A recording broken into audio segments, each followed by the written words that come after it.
taking the time to chat to us today. My pleasure.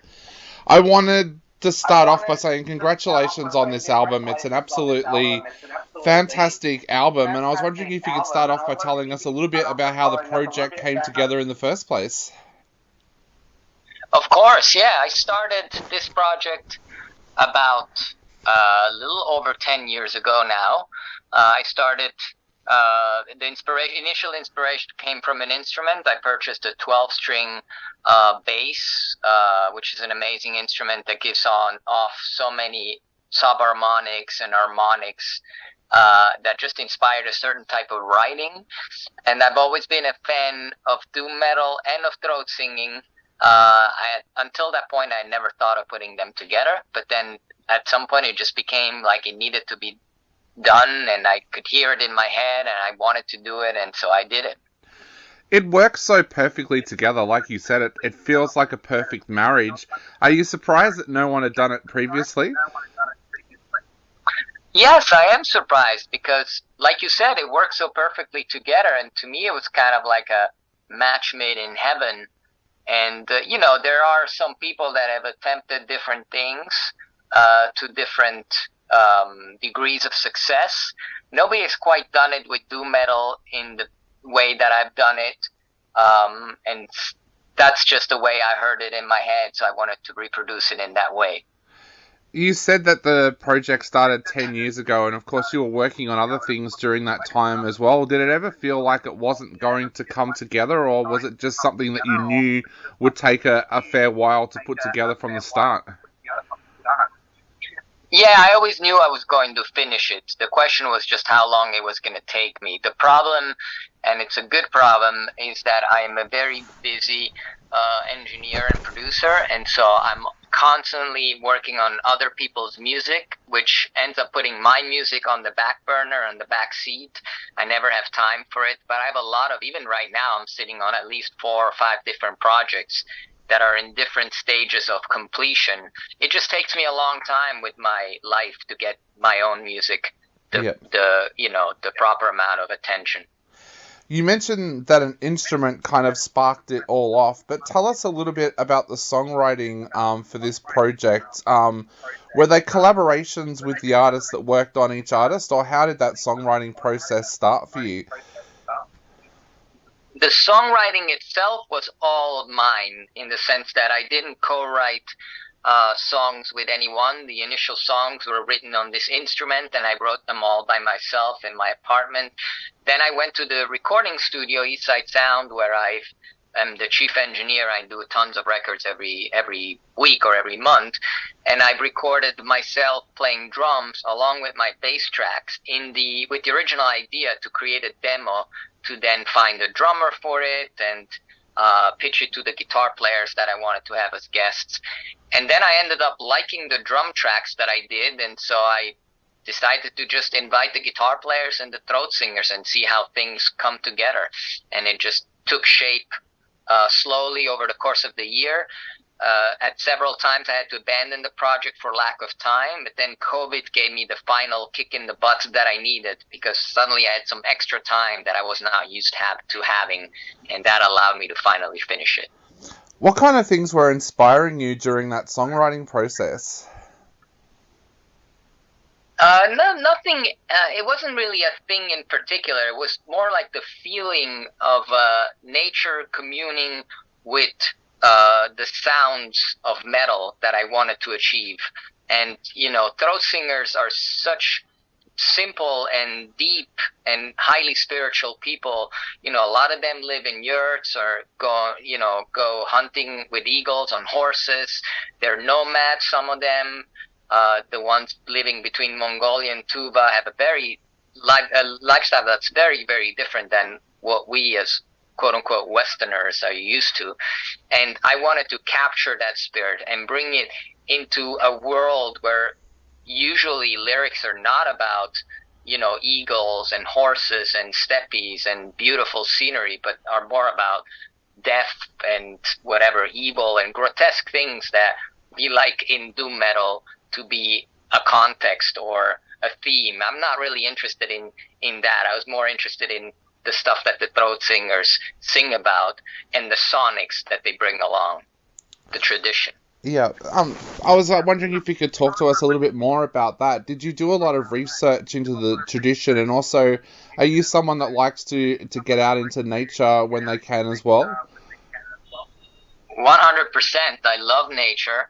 I was born in Switzerland, so I'm used to being in the mountains, in the forest, in the trees, and I think it's a very self-aligning place to be. It helps you with everything in life. I think, as cheesy as it sounds, I think, your rapport with nature is a very important one. And I love nature, but I've never, other than field recordings, recently, for example, I did a project with field recordings from Iceland. Other than field recordings, I never had a chance to pair nature with music, especially not heavy music, which was always a passion of mine. So this gave me that outlet. I did do a lot of research to answer your question about throat singers in general. Not so much about the lyrics, because I wanted them to sing about whatever they felt inspired to sing about. I didn't want to, change the nature of their singing or the nature of their music. Basically, I wanted it to be as authentic as possible, but paired up with the sounds of doom metal. Yep. We were lucky enough to have The Who on our show late last year actually, and they talked to us a little bit about the traditions of throat singing. What were some of the things that really surprised you when you looked into throat singing? What did you learn from it that surprised you? Well, I've been following throat singing all my life. Throat singing is not just in Tuva and Mongolia. It actually, funnily enough, I grew up in Italy, and throat singing is present in the island of Sardinia, which is an Italian island, sort of between France and Italy. And they have a type of throat singing there called canto a tenores. I talk about this in the liner notes of the album. And that was my first approach to throat singing when I was very, very young, because it's been a very old cultural tradition there. And then I discovered all the other ones. And of course, the Mongolian and the Tuvan is the most prominently known. So I had to feature that. And I'm kind of sad that I didn't get to feature the Sardinian one, but if there ever is a second volume of SteppenDoom, I'll make sure that the Sardinian one gets in there. Definitely. Now, talking about that, how did you go about finding, and how did you know which artists that you wanted to work with on this project with both guitar and also the throat singing? Well, on the guitar side, a lot of it was based on my inspiration. As a kid, as a young adult, I listened to a lot of doom metal growing up. So my first instinct was to go to those bands, to the bands that I was listening when I was a teenager. So Paradise Lost was one of the first people I thought of. I tried to get My Dying Bride on it, which didn't happen. I even tried to get Black Sabbath on it, which almost happened. That's another story. Or members of course. But yeah, I just went to the bands that inspired me, and then to newer bands that I met later in life from that genre. As for the throat singers, that was a result of research. Hunur 2 was the number one band, along with Yatka, that I wanted to have. Those two were the first throat singers from Tuva, Mongolia, that I encountered, other than the Sardinian ones, So I wanted to have them, and they were immediately receptive, especially Albert Kuvetsin from Yatka, because he's the one that's been joining rock and throat singing for a long time. He's never done it quite in metal, and he says that in the liner notes too. Like, he says, I've been trying to put together rock and throat singing for a long time, but never have I done it in this way. Hunur 2 are like the masters. The Who, which you mentioned, are the sort of the new kids on the block. They came out of nowhere a few years ago and have achieved massive popularity. I actually went to see them when they played in Brooklyn, and I tried to convince their manager to be on this album, but sometimes managers, are just after other things. I have different priorities, so it didn't work out. But maybe in the future, it will happen. Who knows? If there's ever a second volume, I'll definitely try to reach out to the Who. Yeah, like we said earlier, this had never been done before. What were the musicians' reactions when you approached them about working on the project? Some of them were very inspired and super into it. For example, I want to shout out Steve Von Till from Neurosis. He was so gracious and so just like enthusiastic about being on this record. And he was one of the first people I approached. I remember being in China, on the Great Wall of China, when I wrote him an email and I said, hey, I'm working on this, or when he answered my email, and he was so into it. And he was actually the one that said, I've always wanted to do something with Albert Kubetsin of Yatka. It'd be great if I can be on the track with him. And so, of course, I granted that wish. I wanted to make him happy and make him feel like he was a part of this. But all the others were also very gracious. Some of them didn't know what I was going to do, because I just told them it's going to be throat singing and doom metal. And the guitar players, are often the ones that did the track before the throat singers. So they were doing a track without knowing what the vocal was going to be. But it all came together, and everyone who's heard it from the musicians has been very happy with the results. Definitely. Now, you've mentioned a couple of times if there is a volume 2. My next question was actually going to be, what are you planning to do with the project now? Could you ever see yourself doing perhaps some special live shows or something like that? What are the plans for SteppenDoom going forward? I would love to do some live shows if there is ever the chance. The problem with that is that everyone on that album lives in a different country pretty much. All the throat singers come from very far away.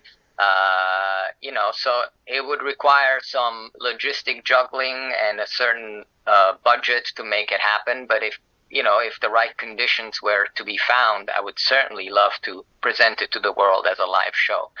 That said, I have no immediate plans for a volume 2.